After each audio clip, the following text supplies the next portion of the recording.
سب سے پہلے حمد و ثنا کبریائی بڑائی بزرگی بالا تری عزت و جلال کے جتنے بھی بابرکت کلمات ہیں لائق اور سزاوار ہے اس اللہ وحدہ لا شریک خالق کائنات مالک ارض و سما کے لیے جو پوری کائنات پر حقیقی طور پر حکمرانی کر رہا ہے، جو حقیقی پالنہار ہے، رزق دینے والا، خیر الرازقین ہے، رزاق ہے، جو حقیقی طور پر ہمارا معبود برحق ہے، جس کے علاوہ کوئی عبادت کے لائق نہیں۔ اس نے ہمیں پیدا کیا اور ہمیں تمام مخلوقات میں سب سے زیادہ افضل، بہتر اور برتر قرار دیا۔ وَلَقَدْ كَرَّمْنَا بَنِي آدم۔ اس نے ہماری تخلیق کی بہترین ڈھانچے میں، اور یہی انسانیت جب اپنے مقصد حیات کو فراموش کر دیتی ہے، بھول جاتی ہے، تو اللہ تبارک و تعالیٰ نے انہیں سیدھا راستہ دکھانے کے لیے ایک سلسلہ شروع کیا۔ انہی انسانوں میں سے چیدہ لوگوں کو، منتخب لوگوں کو چن لیا، جسے ہم کہتے ہیں انبیاء اور رسل۔ بے شمار رحمتیں اور برکتیں اللہ کی نازل ہو تمام انبیاء کرام پر، خصوصاً تمام انبیاء کے سردار، تمام بنی نوع انسان کے سردار، جنہیں رب ذوالجلال نے رحمت للعالمین بنا کر کے مبعوث فرمایا۔ وما ارسلناک الا رحمت للعالمین۔ بے شمار رحمتیں نازل ہو احمد مجتبیٰ محمد مصطفیٰ صلی اللہ علیہ وسلم پر۔ مختصر حمد و صلات کے بعد سب سے پہلے کہ میں اپنے موضوع کی وضاحت کروں، یہ یاد دہانی، ابھی ہم نے ایک عظیم عبادت جس کو اللہ تبارک و تعالیٰ نے ہمارے لیے مشروع قرار دیا ہے، اس کو ہم نے ادا کیا۔ ایک خوشی کے موقع سے ابھی ہم گزرے، عید الاضحیٰ، قربانی۔ ہم نے گزشتہ دروس میں مسلسل اپنے خطیب سے اور علماء کرام سے اجتماعی طور پر، یا یہ کہ موبائل کے اندر انفرادی طور پر ہم نے قربانی کے اسباق سنے۔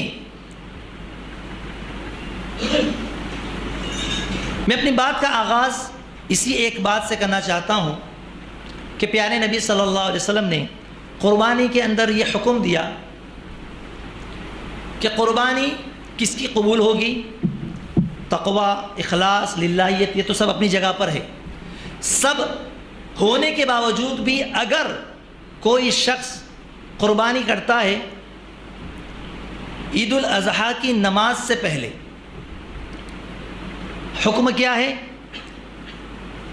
عید کی نماز کے بعد قربانی کرنے کا حکم دیا گیا۔ لیکن اگر کوئی شخص عید کی نماز سے پہلے ہی، چلو بھئی کر لیتے ہیں، فرق کیا پڑنے والا ہے، پہلے یا بعد میں، تو اس کی قربانی نہیں ہوگی۔ اگرچہ وہ جانور اس کے لیے حلال ہوگا، وہ عام دنوں میں جس طریقے سے گوشت کاٹا جاتا ہے، کھایا جاتا ہے، کھا سکتے ہیں، کھانا حلال ہوگا، لیکن قربانی اس کی نہیں ہوگی۔ کیوں؟ وجہ کیا ہے؟ کیونکہ اس نے جانور لا کر کے سنت کا ثبوت تو دیا، لیکن وقت پر قربانی نہ کر کے سنت کی مخالفت کی، اس لیے اس کی قربانی وہاں پر قبول نہیں ہو رہی ہے کہ اس نے نبی کے طریقے پر قربانی نہیں کی۔ جس وقت میں نبی نے بتایا اس وقت میں اس نے قربانی نہیں کی۔ میرے بھائیوں، میرے دوستوں، قربانی کا جو دن ہے یوم النحر، یا اس سے پہلے عرفہ کا جو دن ہے، بڑی اہمیت کا حامل فضیلت والا دن ہے۔ اس کی فضیلتیں بھی ہم سنتے آئے ہیں، لیکن اس میں ایک آیت کریمہ اللہ رب العزت نازل فرمائی جو کہ قرآن کریم میں سب سے پیاری آیت کریمہ، اور آخر میں یعنی دین کی مکمل ہونے کا جو اعلان ہے، اليوم اکملت لکم دینکم واتممت علیکم نعمتی ورضیت لکم الاسلام دینا۔ آج کے دن میں نے تمہارے لیے تمہارے دین کو مکمل کر دیا اور اپنی نعمت تمام کر دی، پوری کر دی، اور تمہارے لیے اس دین سے میں راضی ہوں، خوش ہوں۔ وَرَضِيتُ لَكُمُ الْإِسْلَامَ دِينًا، بطور مذہب، بطور دین۔ اب اگر اس روئے زمین کے اوپر اور اس آسمان کے چھت کے نیچے کوئی دین اگر قابل قبول اللہ کے نزدیک ہے، محبوب ہے، پسندیدہ ہے، مقبول ہے، وہ صرف اور صرف دین اسلام ہے۔ لیکن وہ دین، وہ ہدایت جو پیارے نبی لے کر کے آئے، آج اسی اسلام کے ماننے والے ہمیں بہت سارے مل جائیں گے۔ ہر کوئی یہ دعویٰ کرتا ہے ہم حق پر ہیں، ہم مسلمان ہیں، اسلام کا دعوے دار میں ہوں،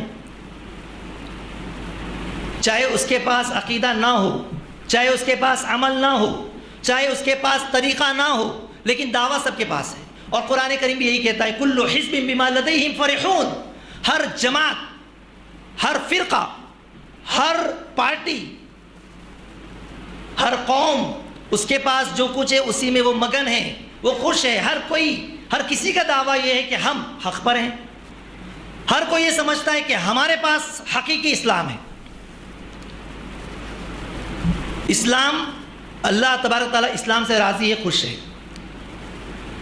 دنیا میں ہمیں جو دین دیا گیا، ان الدین عند اللہ الاسلام، اور اسلام کے خلاف اگر کوئی جاتا ہے تو اس کا دین مقبول نہیں ہے۔ وَمَن يَبْتَغِ غَيْرَ الْإِسْلَامِ دِينًا فَلَن يُقْبَلَ مِنْهُ وَهُوَ فِي الْآخِرَةِ مِنَ الْخَاسِرِينَ۔ اسلام کے علاوہ کسی اور میں نجات تلاش کرتا ہے، اسلام کے علاوہ کسی اور مذہب کے اندر وہ خوشی تلاش کرتا ہے، امن اور سکون تلاش کرنے کی کوشش کرتا ہے، دنیا میں اس کی گئی، آخرت میں بھی وہ خسارہ اٹھانے والے ہوں۔ تو میں عرض یہ کرنا چاہتا ہوں، مسلمان اور مسلمانوں میں اتنے سارے فرقے، اتنی ساری جماعتیں۔ ایک چھوٹا سا سوال کہ کامیاب کون ہے، تو ہم کہتے ہیں جو قرآن اور حدیث کو مانیں گا۔ ہم اہل حدیث ہیں، ہم سلفی ہیں، تو ہم قرآن حدیث کو مانتے ہیں۔ لیکن بھائی، قرآن اور حدیث کا دعویٰ تو ہر کوئی فرقہ کرتا ہے۔ ابھی تک کسی فرقے نے انکار کیا ہے قرآن کا؟ کسی جماعت نے یہ کہا ہے کہ ہم قرآن کو نہیں مانتے؟ کسی نے یہ کہا کہ ہم نبی کے فرمان کو نہیں مانتے، حدیثوں کو نہیں مانتے؟ اگرچہ حدیثوں کو نہیں ماننے والے ایک فرقہ ہے جسے منکرین حدیث کہتے ہیں، جو اہل القرآن ہے، جو صرف قرآن کو مانتا ہے، لیکن پھر بھی وہ اللہ کے رسول کے اقوال کو توڑ مروڑ کر کے پیش ضرور کرتے ہیں۔ تو اب حق کہاں ہے، کس کے پاس ہے؟ قرآن حدیث کا دعویٰ تو ہر کوئی کرتا ہے۔ شیعہ ہے، شیعہ بھی کہتا ہے قرآن حدیث۔ یہ اور بات ہے کہ وہ اہل بیت کے تناظر میں اس کو اخذ کرتا ہے، صحابہ کرام کو گالیاں دیتا ہے، برا بھلا کہتا ہے۔ معتزلہ ہے، اشاعرہ ہے، ماتریدیہ ہے، اور اس کے علاوہ جتنے بھی آپ کو فرقے، چاہے وہ عمل کے اعتبار سے ہو، عقیدے کے اعتبار سے ہو، احکام میں اگر اختلاف ہو، کسی بھی اعتبار سے، ہر کوئی دلیل کہاں سے دیتا ہے؟ قرآن سے اور حدیث سے۔ تو اب آج کا جو ٹاپک ہے، جو میرا موضوع ہے، وہ یہ ہے کہ کیا یہ منہج سلف ہے؟ قرآن اور حدیث کو اس طرح سمجھنا جس طریقے سے سلف نے سمجھا، یہ مطلوب ہے۔ دلیل جو آیت کریمہ میں نے آپ کے سامنے رکھی، سورہ نساء کی آیت نمبر 115، اللہ رب العزت نے اس میں واضح طور پہ فرمایا وَمَن يُشَاقِقِ الرَّسُولَ مِن بَعْدِ مَا تَبَيَّنَ لَهُ الْهُدَىٰ وَيَتَّبِعْ غَيْرَ سَبِيلِ الْمُؤْمِنِينَ، جو رسول کی مخالفت کرے بعد اس کے کہ ہدایت آ چکی اس کے پاس، ہدایت کے آ جانے کے بعد، مِن بَعْدِ مَا تَبَيَّنَ لَهُ الْهُدَىٰ، نمبر 1 مخالفت کرتا ہے کس کی؟ رسول کی۔ وَيَتَّبِعْ غَيْرَ سَبِيلِ الْمُؤْمِنِينَ، اور مومنوں کے راستے کے علاوہ کی پیروی کرتا ہے۔ پیروی کس کی کر رہا ہے؟ مومنین کے راستے کی نہیں، بلکہ کسی اور کی۔ امام ابن کثیر رحمہ اللہ حافظ ابن کثیر رحمہ اللہ اس آیت کریمہ کی تفسیر میں کیا فرماتے ہیں کہ جو بھی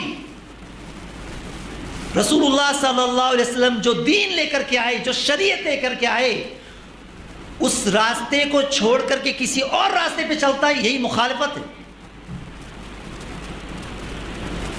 مخالفت کا مطلب یہی ہوتا ہے، دو دروازے اگر مسجد میں لگے ہیں اور یہ کہہ دیا جائے کہ اس راستے سے نہ آیا جائے، صرف اسی راستے سے آیا جائے، یہ رستہ خواتین کے لیے، یہ رستہ مردوں کے لیے، یہ خواتین کے لیے ہیں، اس سے نہ آیا جائے، صرف اسی راستے سے آیا جائے، اور اس کے بعد جتنے لوگ اس راستے سے آنے والے ہیں ہم کہیں گے اس نے مخالفت کی، بات نہیں مانی۔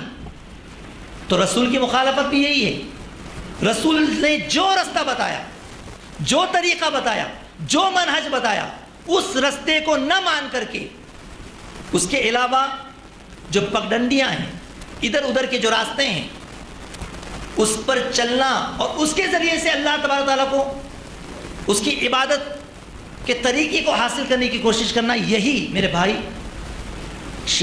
رسول کی مخالفت۔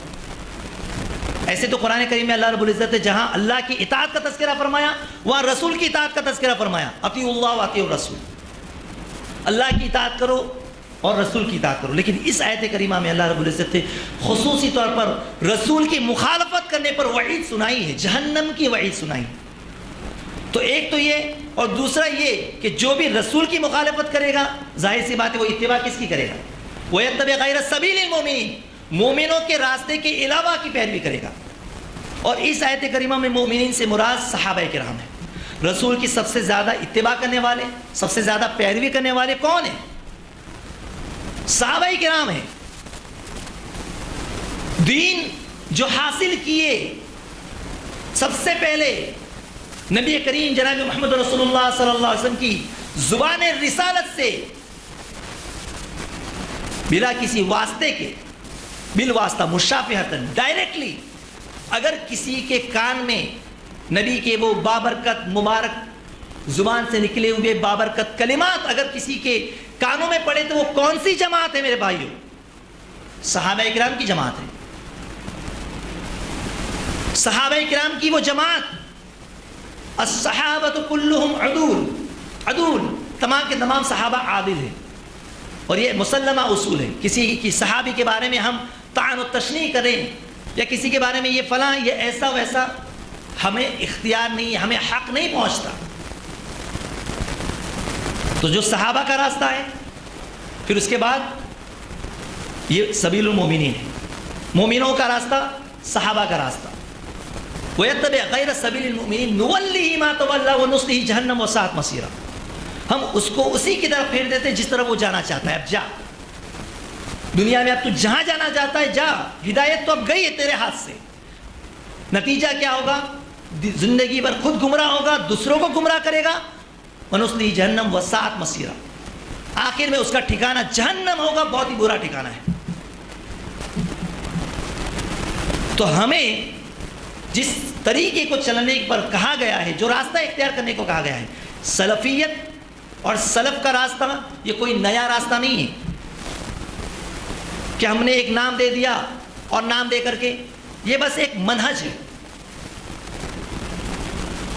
اور بھی اس منہج کے اندر جو نہیں ہے وہ بات یہ ہے، اور خاص طور پر ہمارے پاس اہل حدیثوں کے پاس ہم نے یہ سمجھا، سلفیوں نے، اہل حدیثوں نے، کہ اب بس ہمارے پاس عقیدہ ہے، الحمدللہ اس میں کوئی شک نہیں ہے، لیکن عملی اعتبار سے ہم پیچھے ہیں۔ عقیدہ تو ہم نے سلف کا لے لیا، ہمارے صحابہ کرام کا لے لیا، لیکن جو عمل کرنے پر جو تڑپ ان کے اندر تھی، کیا ہیں وہ ہمارے پاس؟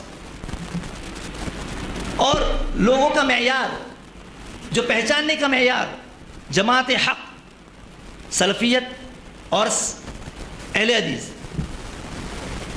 بھئی قرآن میں کہاں ہے یہ لفظ، کہاں ہے حدیث میں؟ کیا نبی نے نام رکھا؟ نبی نے تو مسلمان رکھا۔ تو میرے بھائیوں، میرے دوستوں، میں نے کہا کہ کوئی جماعت یا کسی تنظیم یا کسی ٹیم یہ نہیں ہے کہ ایک نے غلطی کی تو تب سب کے، یعنی پوری کی پوری جماعت غلط ہے۔ یہ منہج ہے، یہ طریقہ ہے، کتاب و سنت کو اس طریقے سے سمجھا جائے جس طریقے سے سلف صالحین نے سمجھا ہے۔ کوئی اپنی عقل کے ذریعے سے، کوئی اپنے طور پر سمجھنے کی کوشش کرتا ہے، یقیناً وہ گمراہ ہوگا۔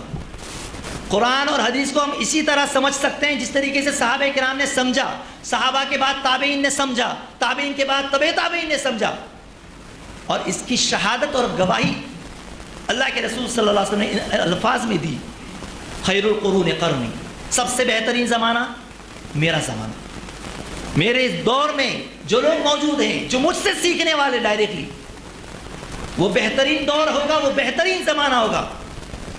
اس کے بعد جو ان کے بعد ہے، ثم الذین یلونہم ثم الذین یلونہم، اس کے بعد اختلافات ہوں گے، جھگڑے ہوں گے، لڑائیاں ہوں گی، جھوٹ بولا جائے گا، بغیر مانگے گواہی دی جائے گی، موٹاپا ظاہر ہوگا۔ یہ بھی اس حدیث کے اندر موجود ہے کہ لوگ رشوت کھا کھا کر کے، جھوٹی گواہی دے دے کر کے موٹے ہو جائیں گے۔ تو میرے بھائیوں، میرے دوستو، سلف کا جو طریقہ ہے وہ صرف اور صرف کتاب و سنت، اور اس کو جس طریقے سے انہوں نے سمجھا، صحابہ نے سمجھا، صحابہ نے اپنے شاگردوں کو سمجھایا، شاگردوں نے پھر اس کے بعد ان کے شاگردوں کو سمجھایا، اس طریقے سے دین کو سمجھنا، وہی نجات، وہی کامیابی، اور اسی طریقے پر چلنے پر کامیابی ہے۔ دوسری آیت کریمہ میں اللہ رب العزت نے ارشاد فرمایا، فَإِنْ آمَنُوا بِمِثْلِ مَا آمَنْتُمْ بِهِ فَقَدْ اهْتَدَوْا، ہدایت یافتہ تم کب ہوں گے؟ فرمایا جس طریقے سے وہ لوگ ایمان لائے، جس طریقے سے اے میرے صحابہ تم ایمان لائے، تب یہ لوگ ہدایت پائیں گے۔ اور اگر انہوں نے اعراض کیا تو پھر اختلاف میں پڑ جائیں گے۔ آج اختلاف، اور یہ اختلاف کی پیشن گوئی اللہ کے رسول نے کر دی تھی۔ اگر ہم چاہیں کہ سب کے سب متحد ہو جائے، مل جائے، ایسا نہیں ہو سکتا۔ فرقے تو بننے ہی والے ہیں، پہلے کی امتوں میں فرقے بنے، ہماری بھی امت میں فرقے بنیں گے۔ فرقہ بننے سے ہم نہیں روک سکتے۔ ہم یہ سوچے کہ پوری کی پوری دنیا کے مسلمان ایک ہو جائیں، یہ نہیں ہو سکتا۔ کیوں؟ اختلاف، انتشار۔ اللہ کے رسول صلی اللہ علیہ وسلم نے بھی دعا کی تھی، اللہ کے رسول کی دعا قبول نہیں ہوئی۔ یہ ایک دعا کہ اللہ میری امت کو ہلاک مت کرنا، دعا قبول ہو گئی۔ لیکن شیطان ان کے اندر اختلاف ڈالے گا، یہ اختلاف تو آئے گا۔ تو اختلاف ہونا یہ کوئی عیب کی بات نہیں ہے، لیکن اختلاف کے بعد اس کا حل کرنا ضروری ہے، اور وہ حل ہمیں اللہ تبارک تعالیٰ نے قرآن کریم میں بتلایا، فَإِن تَنَازَعْتُمْ فِي شَيْءٍ فَرُدُّوهُ إِلَى اللَّهِ وَالرَّسُولِ، اور اس سے پہلے فرمایا یا أَيُّهَا الَّذِينَ آمَنُوا أَطِيعُوا اللَّهَ وَأَطِيعُوا الرَّسُولَ وَأُولِي الْأَمْرِ مِنكُمْ، اللہ کی اطاعت کرو، ایمان والو اللہ کی اطاعت کرو، رسول کی اطاعت کرو، اور جو تم میں بڑے ہیں، جو ذمہ دار ہیں، جنہیں عہدہ دیا گیا، ان کی اطاعت کرو۔ لیکن جب اختلاف ہو جائے تو پھر یہ نہیں کہا کہ تم اللہ، رسول اور اولی الامر کی طرف لوٹاؤ۔ جب اختلاف ہو جائے تو لوٹنا صرف کتاب و سنت کی طرف ہے، اللہ کی طرف، وَرُدُّوا إِلَى اللَّهِ وَالرَّسُولِ إِن كُنتُمْ تُؤْمِنُونَ بِاللَّهِ وَالْيَوْمِ الْآخِرِ، اگر ایمان ہے تمہارے پاس، آخرت پر ایمان رکھتے ہو، اللہ پر ایمان رکھتے ہو، آخرت پر ایمان رکھتے ہو، تو تم یہ کرو گے کہ تم رجوع کس کی طرف کرو گے؟ کتاب و سنت کی طرف، اللہ کی طرف لوٹو گے، رسول کی طرف لوٹو گے، تمہارے اختلاف حل ہو جائیں گے۔ لیکن تعصب کی عینک لگا کر کے تم بات صرف اپنی منوانے پہ رہو گے تو پھر اختلاف کم ہونے کی بجائے اور بڑھیں گے، کشیدگی اور بڑھے گی، اور اس سے کام بننے کے بجائے اور بگڑے گا۔ اجتماعیت میں برکت ہے۔ آج ہم دیکھیں کہ دعوتی لحاظ سے ہماری جماعت کس قدر پیچھے، انفرادی دعوت کہاں ہو رہی ہے؟ یہ سلفیت اور حق کی دعوت، توحید کی دعوت اب لوگوں تک، پہلے سنا کرتے تھے یہ فلاں جماعت سے اپنے پاس آئے، پہلے مسجد میں ایک صف ہوا کرتی تھی، مسجد بھر گئی، ایک مسجد ناکافی ہے، دوسری مسجد بنائی جا رہی ہے، تیسری مسجد بنائی جا رہی ہے۔ لیکن میرے بھائیوں، اب ہمارے نوجوانوں کے اندر، ہمارے بڑوں کے اندر وہ جذبہ دعوت کا، توحید کی دعوت کا سر کیوں پڑ گیا؟ آپسی رنجش، اختلاف، لڑائی اور جھگڑے، کیونکہ ہم مشغول ہو گئے آپس میں۔ اگر کوئی کام کر رہا ہے دعوت کا تو ہم اس کو کھینچتے ہیں، اس کو پیچھے سے، نہیں نام اس کا نہیں ہونا چاہیے، نام میرا ہونا چاہیے، اور نام کے چکر میں جو کام ہے وہ کام نہیں ہو پا رہا ہے۔ یہ کہ بڑوں کی صحیح رہنمائی نہ ملنے کی وجہ سے ہمارے نوجوان جوش میں، جذبات میں آ کر کے غلط لوگوں کے پیچھے چلے جا رہے ہیں، اور آج جو باطل طاقتیں، باطل تو قوتیں اس موبائل کے ذریعے سے، انٹرنیٹ کے ذریعے سے، سوشل میڈیا کے ذریعے سے نوجوانوں کو کس طریقے سے اپنا ٹارگٹ بنا رہے ہیں۔ آپ دیکھیے کہ سلفیت کا نام لے کر کے، اہل حدیث کا نام لے کر کے کتنے بڑے بڑے اسٹیج پر لوگ بیٹھنے والے، بیٹھ کر کے فتویٰ دینے والے، سوٹ بوٹ پہن کر کے اور اس طریقے سے قرآن اور حدیث کی بات کرتے ہیں، خود بھی گمراہ ہوتے ہیں، دوسروں کو بھی گمراہ کرتے ہیں، اور نام اپنا چھپا کے رکھیں گے اور کہیں گے میں بھی سلفی ہوں، میں بھی اہل حدیث ہوں۔ یہ اہل حدیث کی دعوت ہے، تاکہ اگر وہ پہلے ہی بول دیا، اپنا عقیدہ ظاہر کر دیا، تو پھر لوگ کون سنے گا ان کو؟ لہٰذا ان کے دیکھنے والے، ان کے سننے والے ہزاروں میں نہیں لاکھوں میں ہیں، اور ان لاکھوں میں نہ جانے کتنے گمراہ ہو رہے ہیں، اس کے ذمہ دار کون ہیں؟ تو میرے بھائیوں، میرے دوستوں، ضرورت اس بات کی کہ آپسی اختلافات، لڑائی اور جھگڑے، اس کو مٹایا جائے، ختم کیا جائے، تاکہ دعوت کا کام آگے بڑھے۔ اور یہی سلفیت ہے۔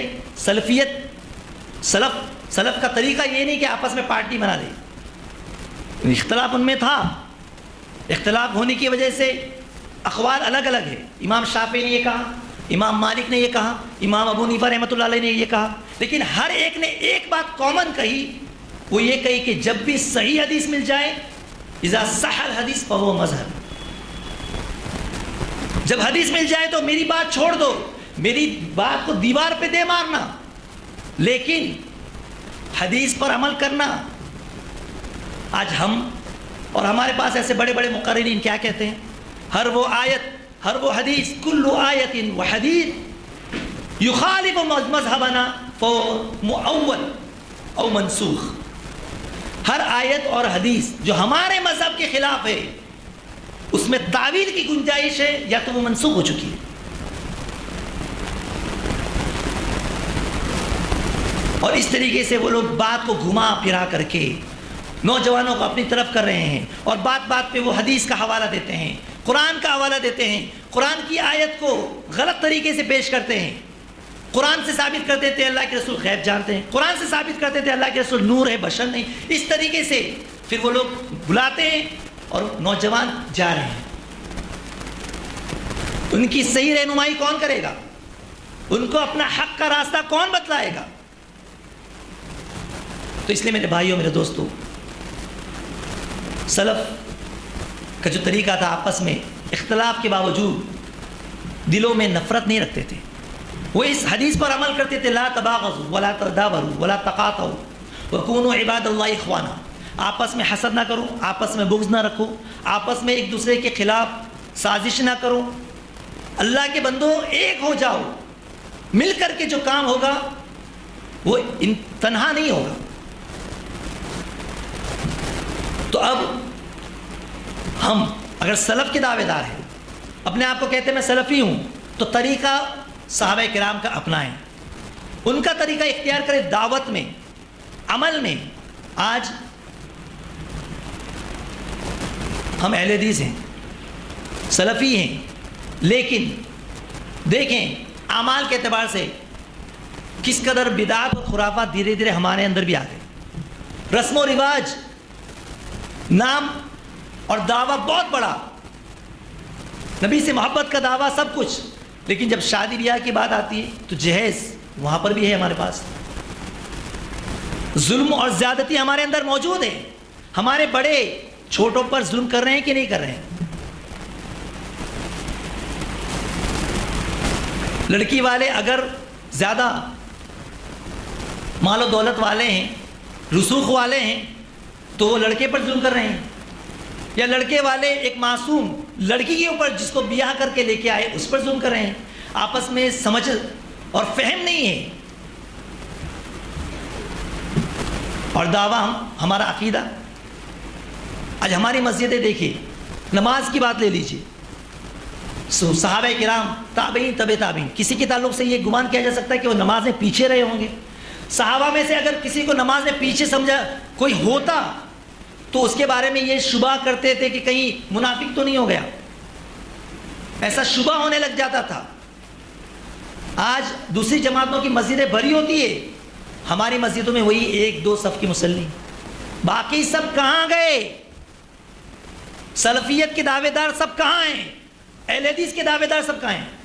ارے ہمیں کیا ضرورت ہے؟ ہمارے پاس عقیدہ ہے، توحید ہے، توحید کی بنیاد پر ہم داخل ہو جائیں گے، جنت میں چلے جائیں گے. میرے بھائیو، اتنا آسان نہیں ہے. نماز نہ پڑھ کر کے، دوسروں کا دل دکھا کر کے، تکلیفیں پہنچا کر کے، ظلم و زیادتی کر کے اگر ہم سمجھتے ہیں کہ ہم حق پر ہیں تو ہم سے پوچھ تاچھ ہونے والی نہیں ہے. یہ ہماری غلط فہمی ہے. سلف غیبتیں نہیں کیا کرتے تھے، ایک دوسرے کی برائیاں نہیں کیا کرتے تھے، لیکن اگر سامنے والا بدعت کی طرف دعوت دینے والے ہیں تو چھوڑتے بھی نہیں تھے. پھر اس کو علل اعلان ڈنکے کی چوٹ پر اس کی نکیر کرتے تھے، اس کو روکتے تھے، اس کو منع کرتے تھے کہ تمہارا یہ طریقہ غلط ہے، تم سنت کے خلاف جا رہے ہو، نبی کے طریقے کے خلاف جا رہے ہو. آج اگر ہم میں سے کوئی غلطی کر رہا ہے، کسی کی ہے مجال، زبان سے اس کو کہے، ٹوکے، اس کو روکے، اس کو منع کریں. اور اگر نصیحت کے طور پر، خیر خواہانہ جذبات میں، ہمدردی کے طور پر اگر وہ اس کو روک بھی دیتا ہے، منع بھی کرتا ہے، تو سامنے والا اب اس کے ساتھ اس کا سلوک کیا ہوتا ہے؟ بجائے اس کے کہ بات حق مبنی بر حق ہے، اس کی بات کو قبول کیا جائے. یہ سلف کا طریقہ ہے کہ اگر کوئی ہمیں روکتا ہے تو اب ہم بات انا پہ نہ لے لیں، ایگو کی بات نہ ہو کہ اب اس نے میرے کو بدنام کیا، سب کے سامنے مجھے رسوا کیا، اب میں اسے سبق سکھاتا ہوں، اب اس کی باری ہے. ایسا ہرگز نہ کریں، بلکہ ہنس کر کے، مسکرا کر کے، مجھے اس کا علم نہیں تھا، آپ نے بتا دیا، اللہ تبارک تعالیٰ آپ کو جزائے خیر دے، اور اس کے بعد اصلاح کر لیں. لیکن ہم کیا کرتے ہیں؟ ہم اپنی اصلاح نہیں کرتے، ہم ترچھی نظر سے اس کو دیکھتے ہیں، غصے سے اس کو دیکھتے ہیں، اور اس کے بعد اس کی ہمت کیسے ہوئی میرے گریما پر ہاتھ ڈالنے کی، مجھے کہنے کی. اور اس کے بعد اس کو ٹارگٹ کیا جاتا ہے، اس کو پریشان کیا جاتا ہے. آج ہمارے آپسی اختلاف کی وجہ سے مسجدیں جو خالی ہو جا رہی ہیں، اگر اسی میں دروس کا اہتمام ہو، عقیدے کی تعلیمات ہو، ہفتہ واری پروگرام ہو، یا مہینے میں پروگرام ہو، 2 پروگرام ہو، تو لوگ ہم سے جڑیں گے. اور ساتھ ہی ساتھ جو ایک آئے گا وہ اپنے ساتھ 2 جو اپنی جماعت کے نہیں ہیں ان کو بھی لے کر کے آئے گا.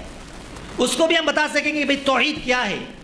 قبروں کی پوجا یہ شرک ہے، چادر چڑھانا، نظر نیاز چڑھانا، اور اس طریقے سے جو وسیلہ غلط طریقے سے جو تم اختیار کرتے ہو، تمام کی تمام چیزیں جو برائیاں جو شرک کا درجہ رکھتی ہے، کب بتائیں گے؟ جب وہ ہمارے پاس آئے گا، جب ہم آپس ہی میں اختلاف کے شکار ہو جائیں گے تو دعوت کا کام کہاں پر ہوگا؟ وہ متاثر ہوگا، اس کے اوپر اثر انداز ہوگا. اس لیے میرے بھائیوں، میرے دوستوں، چاہے ہم انفرادی طور پر ہوں، چھوٹی سی جماعت ہو، یا چاہے شہری طور پر ہو، صوبائی طور پر ہو، یا ملکی طور پر ہو، ہمیں ایک ہونے کی ضرورت ہے. اتحاد اور اتفاق کا ثبوت دینے کی ضرورت ہے. آپسی اختلافات کو ختم کرنے کی ضرورت ہے. دلوں میں ایک دوسرے کے لیے جگہ دینے کی ضرورت ہے. جو سلف صالحین ہیں، ان کے دل صاف ہوا کرتے تھے، اور قربانی کے دنوں میں ابراہیم علیہ السلام کا جو واقعہ ہم سنتے ہیں، ابراہیم علیہ السلام کا قصہ اور ان کی زندگی سے ملنے والے دروس اور نصیحتیں، ان نصیحتوں میں ایک نصیحت کیا ہے؟ ابراہیم علیہ السلام کیسے تھے؟ ان ابراہیم لحلیم اواہ منیب، ابراہیم علیہ السلام بڑے ہی بردبار تھے، صبر کرنے والے تھے۔ صبر کرنے والے، ہم سے صبر نہیں ہوتا۔ اگر ہم مسجد میں آئے اور ہمیں کسی نے کچھ کہہ دیا تو ہمیں اتنا برا لگ جاتا ہے کہ ہم مسجد ہی کو چھوڑ دیتے۔ مسجد سے کیا دشمنی؟ مسجد تو اللہ کا گھر ہے، کسی کی جائیداد نہیں ہے، کسی کی پرائیویٹ پراپرٹی نہیں ہے۔ لیکن یہ جو طریقہ ہمارا کہ ہم مسجد کو چھوڑ دیتے ہیں، یہ بھی غلط طریقہ ہے۔